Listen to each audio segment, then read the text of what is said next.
My wife, Sarah, and I had just moved into our dream home, a grand, old Victorian mansion perched on the edge of a tranquil town, just beyond the city's reach. Its creaky floors, drafty windows, and nearly otherworldly charm captivated us, despite the town's whispered warnings about the laughing man, a figure shrouded in legend and fear. We scoffed at these superstitions, dismissing them as quaint folklore, convinced that our new life would be nothing short of idyllic. The first week was a dream. We unpacked, repainted, and fantasized about our garden. But the bliss was short-lived. Odd signs began to emerge. We discovered strange items hidden within the walls, scratched children's toys, small animal bones, and a wooden box filled with yellowed teeth. Though I tried to rationalize these as remnants of previous owners, an unsettling chill began to creep into my heart. Sarah started waking up at night, insisting she heard someone laughing.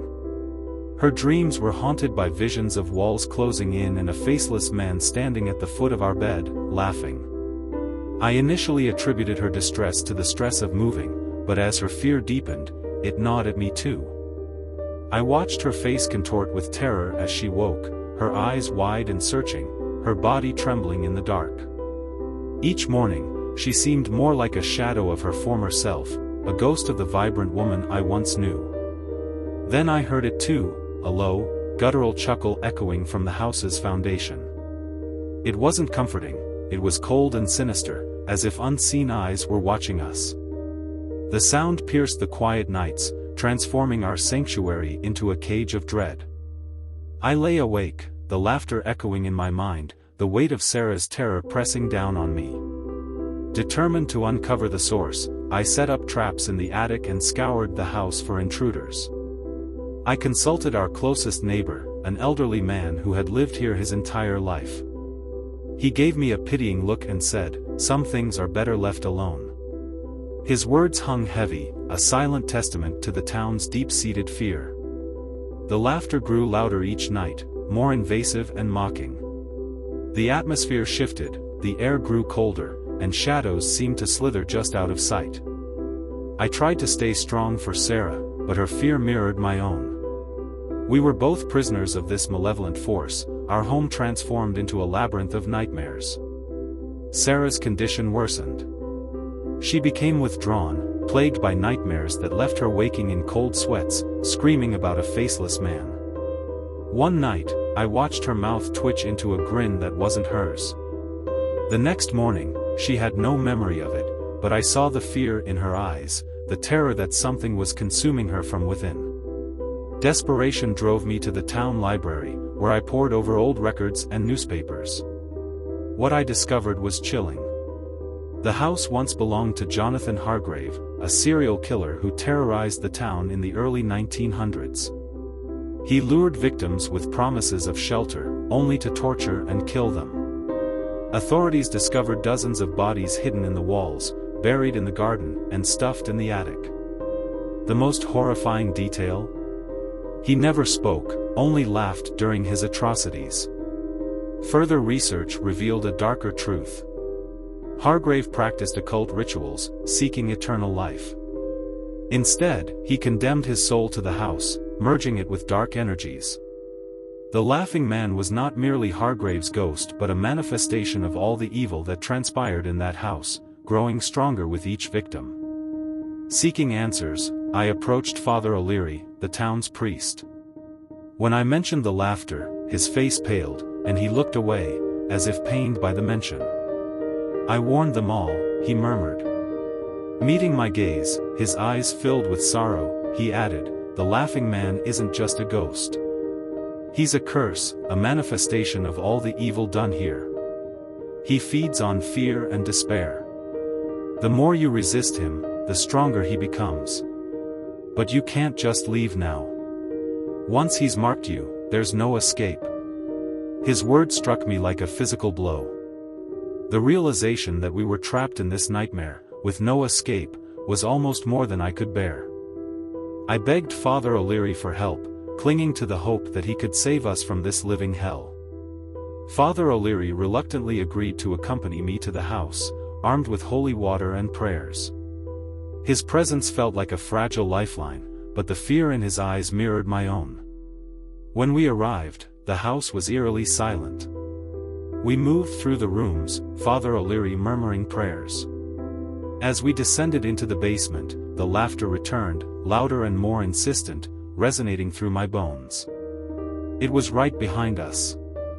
I spun around and glimpsed him, the laughing man, tall and impossibly thin, his limbs stretched unnaturally. His face was a shifting blur of shadows, but his mouth was a clear, grotesque grin. The laughter emanated from him, an echo of every scream and cry of despair ever uttered in that house.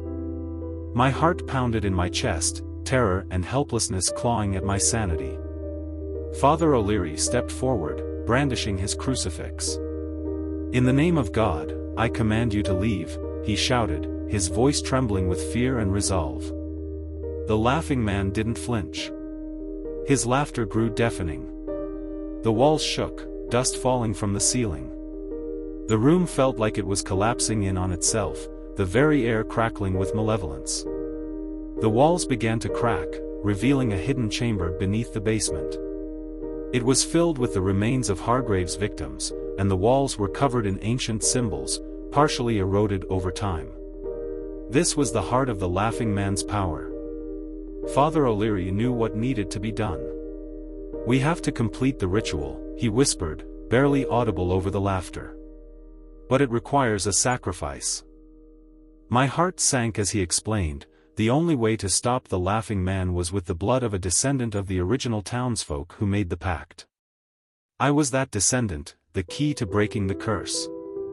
As the laughing man's form became more demonic, Father O'Leary tried to hold him off with holy water and prayers, but the entity was too powerful. The priest was thrown aside, injured and unable to continue. My world shattered as I saw the pain and despair etched into his face, knowing that we were out of options.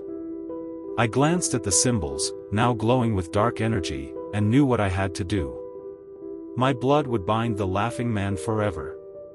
The thought of sacrificing myself, of sealing my fate with this curse, was almost unbearable. But I had no choice.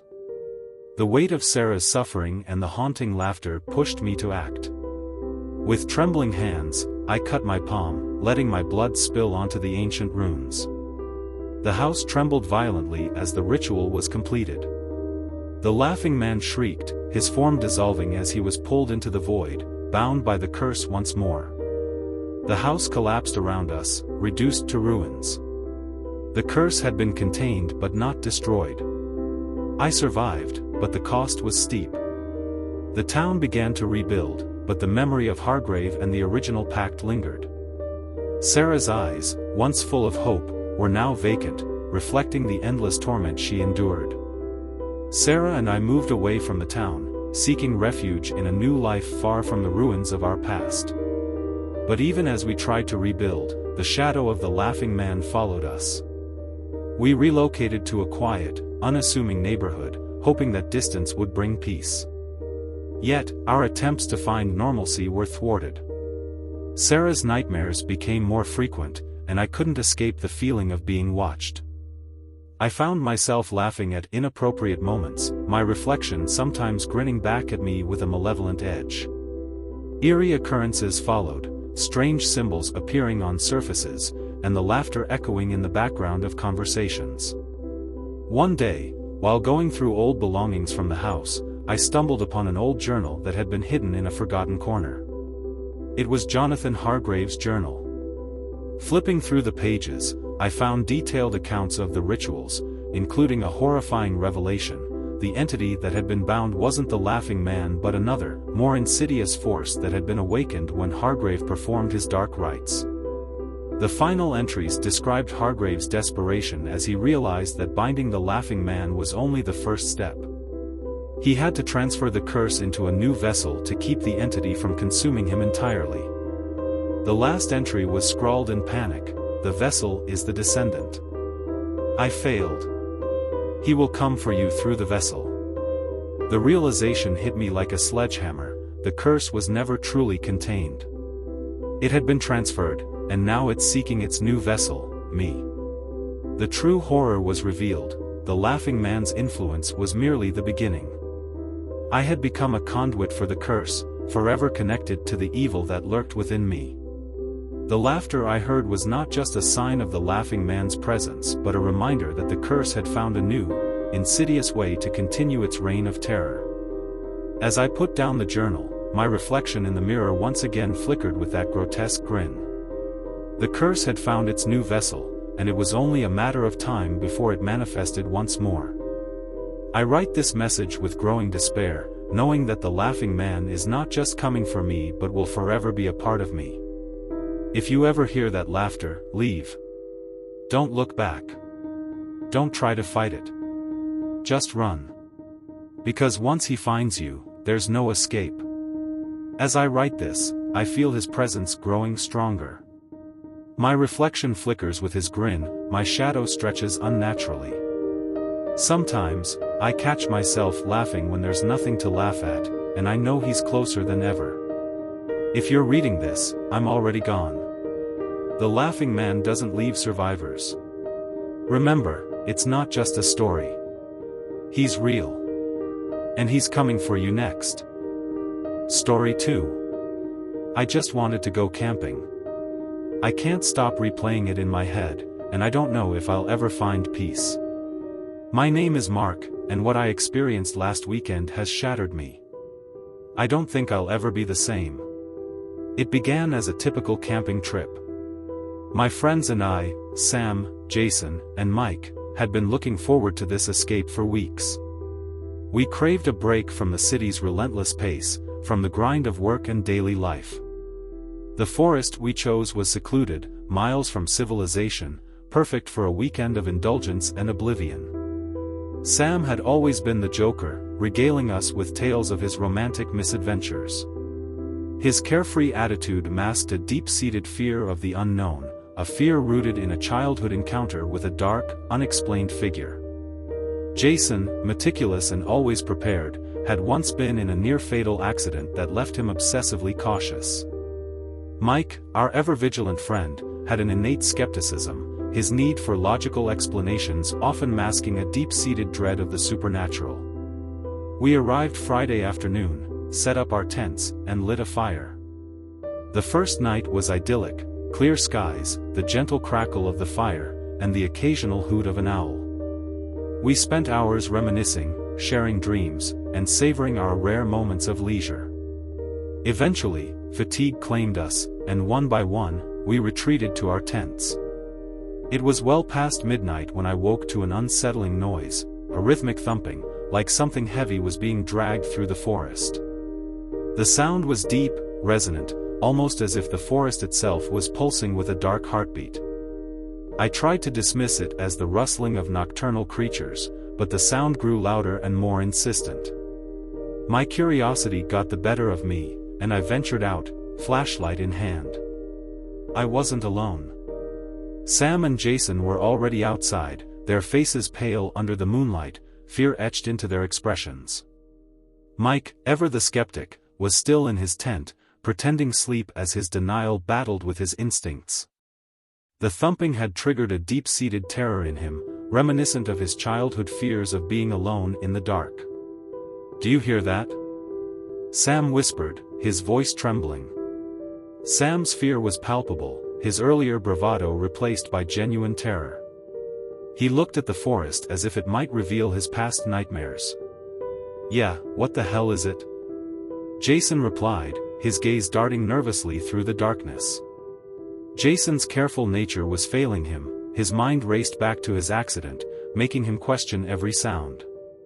The sound stopped abruptly, replaced by a chilling silence that made my skin crawl.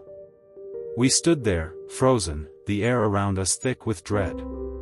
Then, a blood-curdling scream shattered the quiet, a sound of such pure terror that it seemed to tear through our very souls.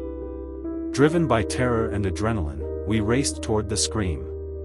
Our flashlights cut through the darkness, revealing twisted branches and fallen leaves, but nothing else.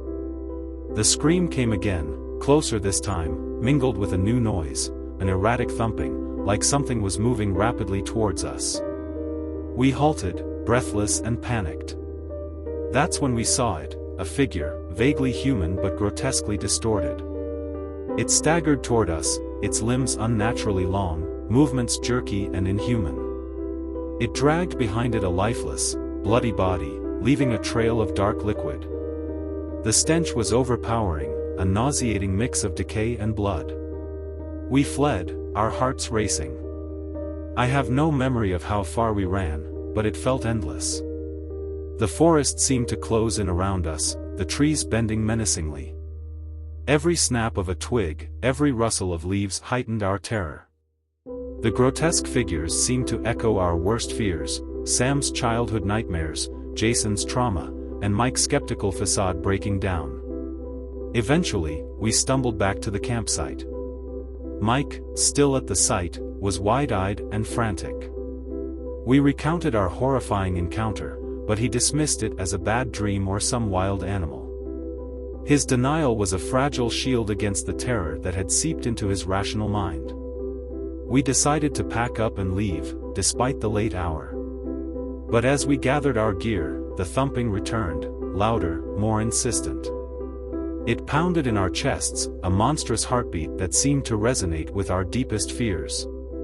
Then came the screams, multiple, overlapping, each one a crescendo of agony. They were coming from every direction, surrounding us.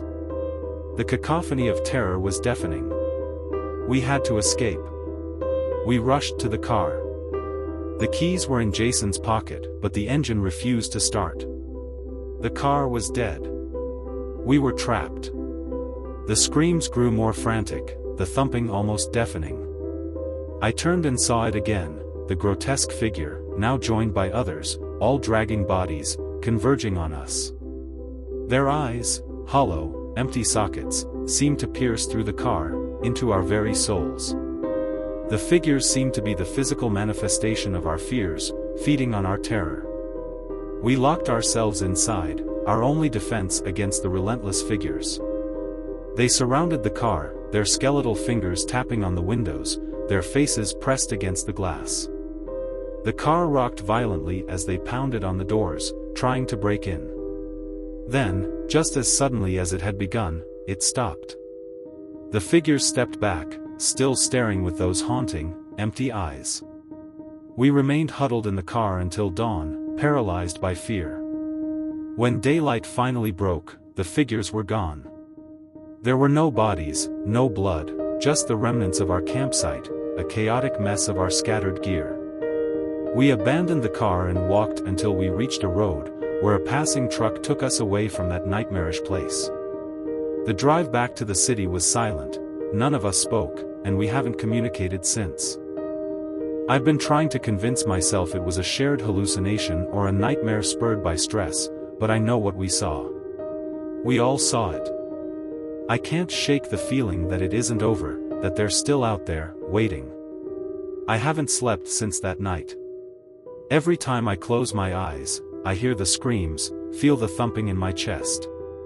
Sometimes, in the dead of night, I see them in the shadows, watching, waiting. I don't know if I'll ever sleep again. Edit: it's been 3 days since I posted this, and something is happening. I hear noises outside my apartment, thumping sounds, like heavy footsteps dragging across the floor. Last night, I heard them again, those thumping footsteps, but this time, they stopped just outside my door. This morning, I found something even more disturbing, a smear of dark, wet streaks leading away from my door, as if something had been dragged. My friends. I can't reach them. Their phones are off, and no one's answering at their places. I'm terrified. I think they've found me. If anyone knows what's going on, please help. I'm not sure how much longer I can stay awake.